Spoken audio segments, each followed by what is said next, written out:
Nawe Maganidug. Hello, my relatives. Today we'll be discussing Guayak Mino Wiisin. Let's eat the right foods. I'm Joanne Mulba, SNAP Education Program Manager with the Minnesota Chippewa Tribe. SNAP Education is a USDA-funded program whose goal in Minnesota is to encourage people to eat healthy and to exercise more. We have nutrition educators on each of our 6-member reservations: Boyce Fort, Fond du Lac, Grand Portage, Leech Lake, Mille Lacs, and White Earth. Our educators work with many reservation programs to provide information on this topic and include the Ojibwe community's viewpoint on historical foods. Our people have gone from an active lifestyle to a sedentary one. Our food, instead of being fresh and natural and organic, went to processed, flavor-enhanced, and packaged. We wish in our program to encourage you to use and eat fresher, local, historical foods more often. Doing so serves many purposes. They are nutritious. If you harvest them yourself, it's exercise. It increases the food that you have on hand for yourself and your family, thereby extending your food dollar. And it is food that your ancestors ate, so your body is better able to process it. Well, we'll discuss today's specific foods here. We do not want you to forget the many other foods that are available in our beautiful land, such as berries, nuts, teas, wild greens. We are fortunate not only in where we live and its abundance, but we also have people who are knowledgeable about our lands. We have traditional gatherers. We have the divisions of natural resources on our reservations. And that's who we're going to hear from today.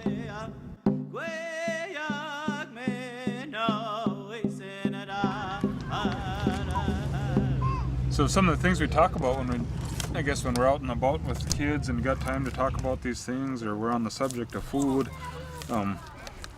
everything that is out there for us to have, the deer meat, the fish, the rice, sugar, all the different kinds of roots and plants that you can eat that grow on their own, or the ones that we've already taken to be our own, the corn, beans, squash, sunflowers. All those things come ready at a certain time of the year, and they've got different vitamins in them, different nutrients that your body needs. I was taught that there are things in each animal that help make us. We're all balanced. And so when you look at the oils in the fish, help keep cancer away. The rice is to maintain our protein, our stamina, make us be able to run long distances, paddle a long ways, be able to maintain our manly figure. And you look at the venison, which has proteins in it, different things to help build, keep you healthy. These are like the last fish to be caught in the fall before winter comes in. These guys spawn, and so you could keep them up until springtime when the sugar bush, but then you'd be running out of these guys, and yeah, you could be ice fishing and spearing, but these guys have a different kind of fat than other fish, so I think that's all part of the plan, and all the fish and everything is ready at a certain time of year for us. It gives us a different set of vitamins and fats and oils that we need. What I was taught was, and there's always different teachings, that this tea helps regulate your blood pressure, your blood sugar, and your cholesterol. And you shouldn't drink too much of it, and you shouldn't make it too strong. This is all you need. And so, if you drink a cup of this in the morning and a cup at night for if you have high blood pressure or your blood sugars are going all crazy, I've been told that, have a cup in the morning, a cup in the evening, and for 3 weeks, and then go back and check your levels, and you'll find that you should stay healthy, especially if you eat healthy and live a healthy, good life. My aunt, she gave me a grinder for my birthday. about 3 years ago. You know, it took a little bit of money. It was, like I said, I think my aunt paid $100 something for this grinder. But if you look at it over the year, that $100, and I run maybe 300 pounds of hamburger through that, venison hamburger through it, I've just basically saved, you know, $900. And you can basically can a whole meal in a jar, you know, which, you know, the cost of it here to pay beef-wise, it'd probably be, you know, $8, $9 jar. But in reality, you're just paying for your time you've spent cutting it up and shooting it, and maybe the, you know, $1 for the jar. And so it's one of those things where I think if people are just exposed to it, and when we do show people that we jar it and we let them taste it, they're like, oh wow, this is, you know, how did you do this? And it's all healthy. It's all 100%, you know, natural. And I think that's what is the part where, when I look at natural foods, is that's the appeal to it, is that you went out and got it. It was yours, you know, and it builds pride. It helps build social structure. And, you know, buying these fast, convenient foods, your money's gone like that.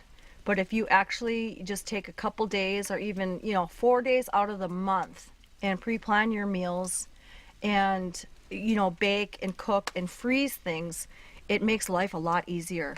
Yeah, we put 4 deer in the freezer. We got 161 walleyes, so that was a good year for that.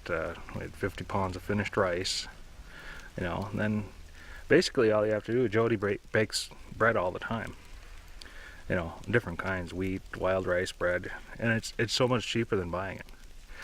You buy a loaf of bread, a healthy loaf of bread in the store for $4.49 a loaf, and then if you bake your own, and then you get your rice, which you can process the year before in the fall and buy your wild rice. What I do is I buy a great big bag of flour, the whole wheat flour, and then my oil and eggs. And by the time I get done buying 4 loaves of bread, that's $20. I've already got all my ingredients in the grocery store, plus my great big bag of whole wheat flour. I can make 40 loaves of bread with the money that I put into 4 loaves of bread of whole wheat bread in the grocery store. So we start off just removing the heads, because we don't eat the heads. Move them out of the way, and there's another bone that's right up in there. Take them and open them up. These fish were already gutted and gilled, rinsed, and here I'm cutting through the ribs, opening up the loin area to expose the meat so it gets cooked more evenly.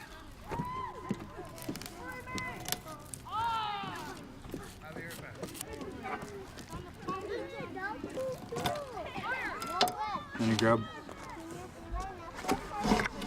this is a mixture of salt and sugar, brown sugar. Sprinkle some around.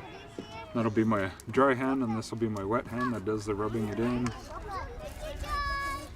Just try to rub it in and more or less evenly across all the whole piece of fish. And the salt and the sugar, they displace the extra water, extra moisture. Alright, so then after you sugar some up, what you're going to do is you're going to bring that black tub over and fold this guy back up like this and put him in that tub. Put them on the rack and open them up. This side they go this direction. On this side of the rack they go this direction. Okay, the other way. So they take up just a little bit of space only. Then the smoking.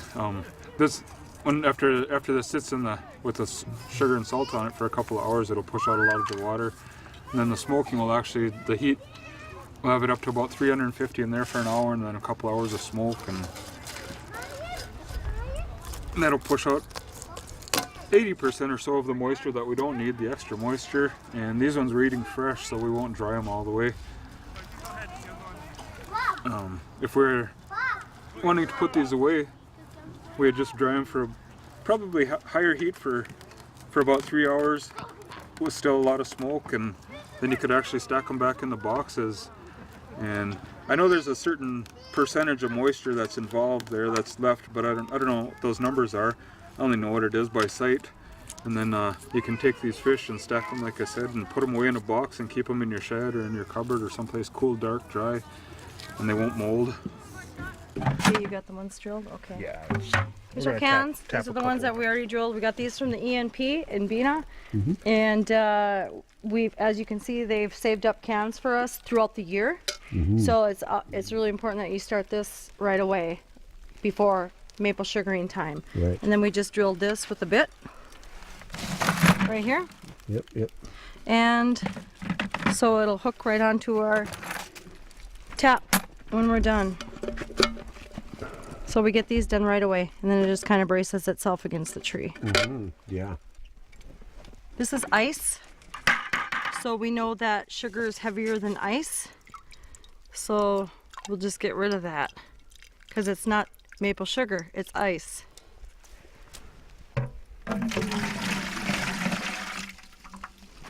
Pink.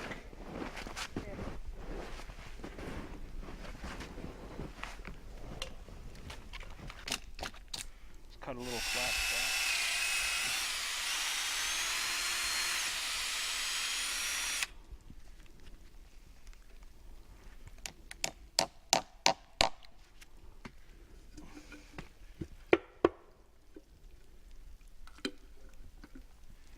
This is a flour sack. So then we put the cheesecloth there, and it cleans out our sap as we're pouring it in there. So we have less cleanup when we're done boiling our syrup down. And we want to fill this up before we start boiling in these cans right here. These are our boilers, so getting this ready to put in here. So we're gonna boil 1 thing of water, boil it down just to clean it out from last year, dump it out, and then do our syrup. They say in these maples, it's 2 to 5% sugar content in the sap. So, Well, we're gonna head down in here and get some swamp tea, also known as Labrador tea. When you're looking for a spot for that, it's a little late in the season, but if you look over here, we got some tamarack. Pretty much lost most of their needles now, and we also have black spruce out there. Swamp tea likes to grow with those 2 are their friends, so we're gonna head down in here and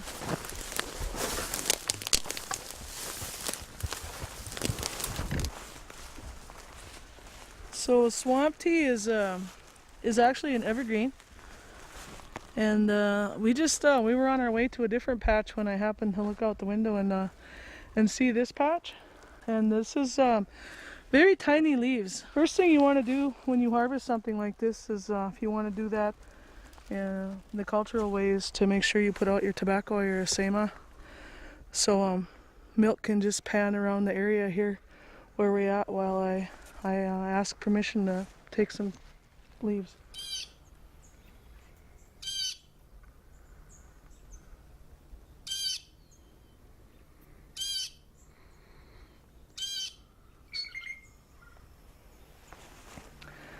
So anytime you're picking, actually, this is kind of crazy, we didn't bring anything to put it in. So first thing to do is to bring a bag or something to put it in. That would be what you would do. I've seen it harvested a couple of different ways, but I always harvest the way that I was taught by my parents, and that is to just simply grab a hold of and pull up, and you have these little leaves. This is new growth. You can see the white fuzziness on the back. That's a characteristic that you're going to be looking for. There aren't many plants that look like this. So, but as you get older growth, you'll see, like on this one, it's very rusty, brownish orange color on there. That's an older growth leaf. That fuzz helps this plant with water. So you just never over harvest. There'll always be people coming along behind you that will need to have some tool. This is a gift to us, so remembering that and only taking what you need is key to the plant's survival. Here you have a much bigger leaf than the first new growth leaf that I showed you. and you don't need much. This could make you a nice pot of tea. Chimigwich, thank you for taking this time to learn about our historical foods. We hope it encourages you to try these foods again, or maybe for the first time, and other foods that are from our North Woods. And please contact your local nutrition educators, as they will be happy to share with you recipes, cooking tips, and training so that you can enjoy these truly local healthy foods. Gigawabamin Minawa.